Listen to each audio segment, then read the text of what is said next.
যখন আমরা অ্যান্টিজেন প্রদর্শনকারী কোষ সম্পর্কে জেনেছিলাম তখন আমরা আরও জেনেছিলাম যে এরা প্রথমে ডাইজেস্ট বা হজম করতে পারে। আমি এখানে একটা ডেনড্রিটিক সেল আঁকছি, এটা আমার আঁকার সবচেয়ে ভালো ডেনড্রিটিক সেল। ডেনড্রিটিক সেল হচ্ছে একটা ফ্যাগোসাইট এবং এটা একটা অ্যান্টিজেন প্রদর্শনকারী কোষ। তো যখন এটা কোনো এক প্রকার প্যাথোজেনকে ফ্যাগোসাইটোসিস করবে, তাকে কেটে ফেলবে এবং এটার সারফেস বা পৃষ্ঠে একটা প্রোটিন কমপ্লেক্সের উপর অ্যান্টিজেন প্রদর্শন করবে। আমি এটাকে একটু অন্য রং দিয়ে প্রকাশ করছি।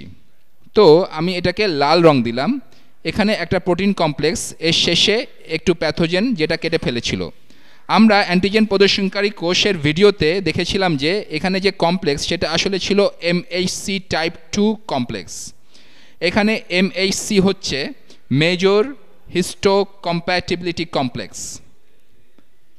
মেজর হিস্টোকম্প্যাটিবিলিটি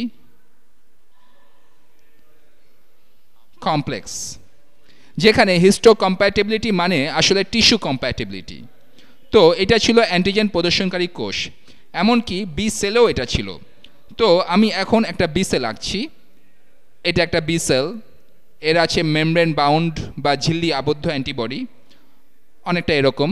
আসলে এরকম আরও কয়েক হাজারের মতো থাকে, আমি মাত্র কয়েকটা এঁকে দেখাচ্ছি যাতে আপনি বুঝতে পারেন একটির চেয়েও বেশি রয়েছে। হয়তো তাদের মধ্যে কোনো একটা ট্রিগার্ড হয়, অথবা বলতে পারি কোনো এক প্রকারের ভাইরাস বা প্রোটিন বা ব্যাকটেরিয়া যেগুলো চারদিকে ভেসে বেড়ায় তাদের সাথে সংযুক্ত হয়। এরপর এটা যা করবে তা হলো সংযুক্ত ভাইরাসকে ভেতরে নিয়ে আসবে এবং কেটে ফেলবে। ডেনড্রিটিক সেল যা করেছিল ঠিক তাই করবে, ভাইরাসের কিছু অংশ কেটে ফেলবে এবং এটা প্রদর্শন করবে। আমি পিঙ্ক রঙে ওটা এঁকেছিলাম, তাই এখানেও পিঙ্ক দিচ্ছি। ভাইরাসের এই ক্ষুদ্র অংশ MHC টাইপ 2 কমপ্লেক্সের সঙ্গে একসাথে প্রকাশিত হবে। তো এখানেও সেই MHC টাইপ 2 কমপ্লেক্স। তো এই প্রফেশনাল অ্যান্টিজেন প্রদর্শনকারী কোষ আমাদের শরীরের হিউমারাল অংশ বা ফ্লুইড থেকে এই ভাইরাস বা খারাপ জিনিসটাকে বের করে নেয়। এরা চারদিকে ভেসে বেড়াচ্ছিল, কিন্তু এরা এদেরকে ভেতরে নিয়ে আসে, যেন বলে যে এটা খারাপ, এটাকে কেটে ফেলি এবং এদেরকে MHC2 এর উপর দেখাই। এই জন্যেই আমরা একে বলছি প্রফেশনাল অ্যান্টিজেন প্রদর্শনকারী কোষ। এখন দেখা যাচ্ছে যে আমাদের শরীরের প্রায় সবগুলো কোষই, আমি এখানে আমার শরীরের যে কোনো একটা কোষ আঁকছি, আমি বলছি প্রায় প্রতিটা কোষই, কারণ আসলে সব নিউক্লিয়েটেড কোষ, মানে মানবদেহে যেসব কোষে নিউক্লিয়াস আছে, মানবদেহে যেসব কোষ আছে তার মধ্যে শুধু লোহিত রক্তকণিকারই নিউক্লিয়াস নেই, যেটা আমাকে বেশ অবাক করে। এটা এরকম যাতে তারা আরও বেশি পরিমাণে হিমোগ্লোবিন জমা করতে পারে। যা হোক, আমাদের দেহে সব নিউক্লিয়েটেড কোষের অন্য একরকম মেজর হিস্টোকম্প্যাটিবিলিটি কমপ্লেক্স আছে, যাকে বলে MHC1 মেজর হিস্টোকম্প্যাটিবিলিটি টাইপ 1। এবং আসলে এরাও নিউক্লিয়েটেড সেল, তাই এদের থাকবে MHC1 কমপ্লেক্স ঠিক এখানে। এখন MHC টাইপ 1 কমপ্লেক্স সম্পর্কে একটা মজার ব্যাপার হচ্ছে, যেহেতু এটা আমাদের মানবদেহের প্রতিটা নিউক্লিয়েটেড কোষেই রয়েছে, আমি এটা লিখে নিই, প্রতিটা নিউক্লিয়েটেড কোষ, তো অনেকটা সব কোষই, কিন্তু যেহেতু লোহিত রক্তকণিকায় MHC1 নেই সেটা বাদ।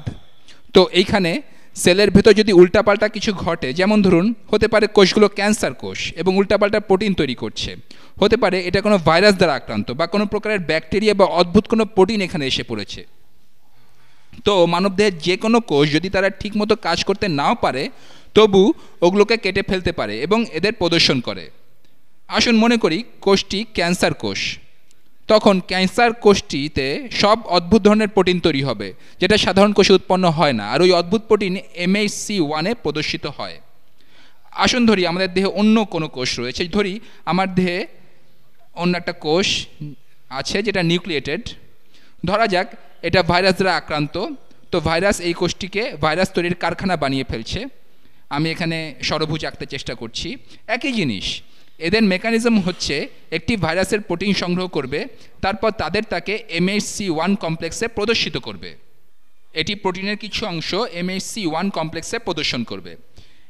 MHC2 এর ক্ষেত্রে এটি হচ্ছে সে জিনিস যা সাহায্যকারী টি কোষকে নির্দেশনা দেয়, এই তুমি কি জানো এখানে ভেসে বেড়ায় এমন একটা জিনিস আমি খুঁজে পেয়েছি, মিস্টার হেল্পার টি সেল, তুমি এর সঙ্গে বন্ধন তৈরি করে বিপদ সঙ্গে বাজাও না কেন।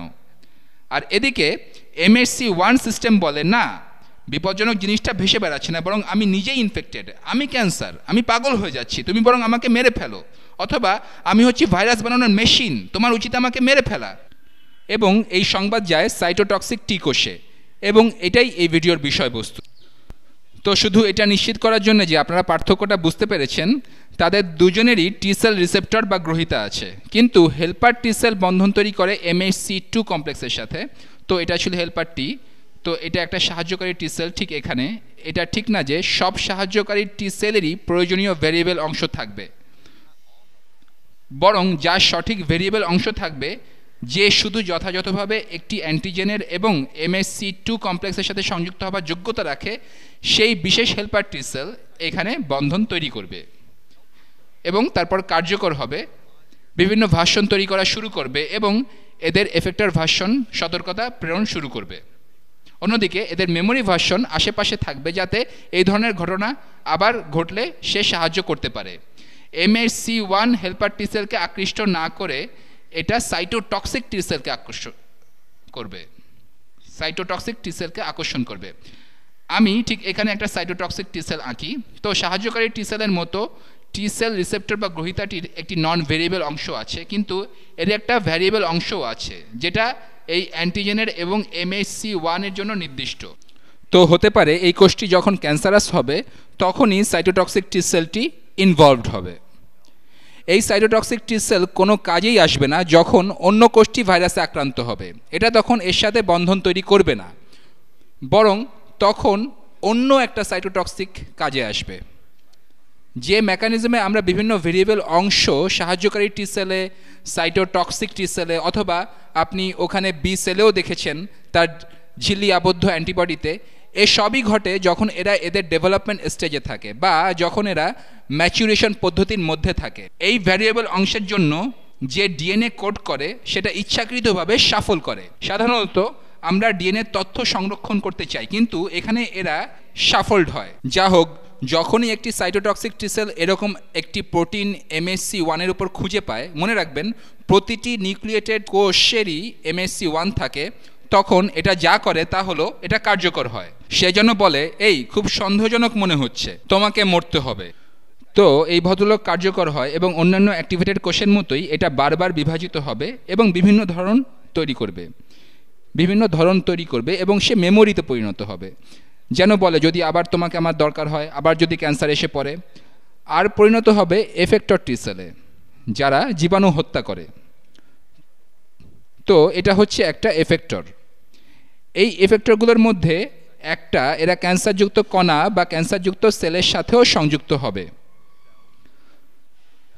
তো ধরি এই কোষটি বিভাজিত হয়ে গেছে এবং এটার আরেকটি সংস্করণ ঠিক এখানে তৈরি হলো। ক্যান্সার এটাই করে, এটা ভয়ঙ্করভাবে বিভাজিত হয়, এটা অদ্ভুত প্রোটিন তৈরি করে।